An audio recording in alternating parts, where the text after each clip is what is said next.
Hadirin sekalian, majlis pada petang ini akan terus disajikan dengan persembahan nyanyian.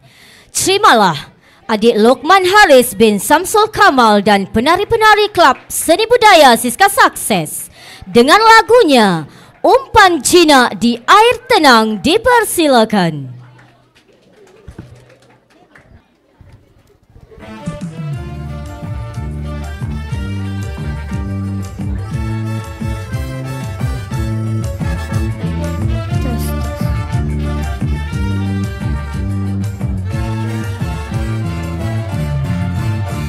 Berbunga alun suara, terdengar merdu hanya dindangan.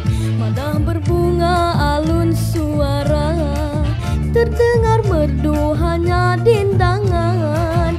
Wajah yang indah ditatap saja, hati yang satu digadai jangan. Wajah yang indah ditatap saja, hati yang satu digadai jangan. Jangan tergoda bintang di awan, kalau terbitnya di siang hari. Jangan tergoda bintang di awan, kalau terbitnya di siang hari. Jinak merpati makan di tangan, jangan dikurung di sangkar hati. Jinak merpati makan di tangan, jangan dikurung di sangkar hati.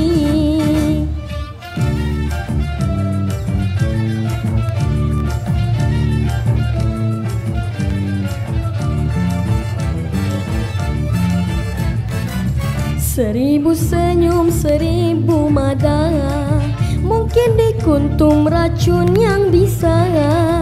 Seribu senyum, seribu mada, mungkin dikuntum racun yang bisa.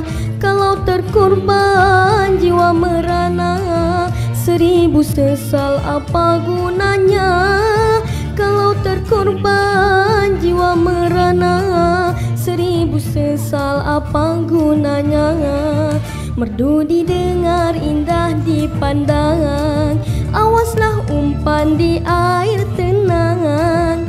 Merdu didengar, indah dipandang, awaslah umpan di air tenang.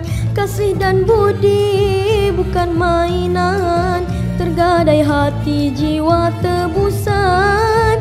Kasih dan budi bukan mainan, tergadai hati jiwa tebusan.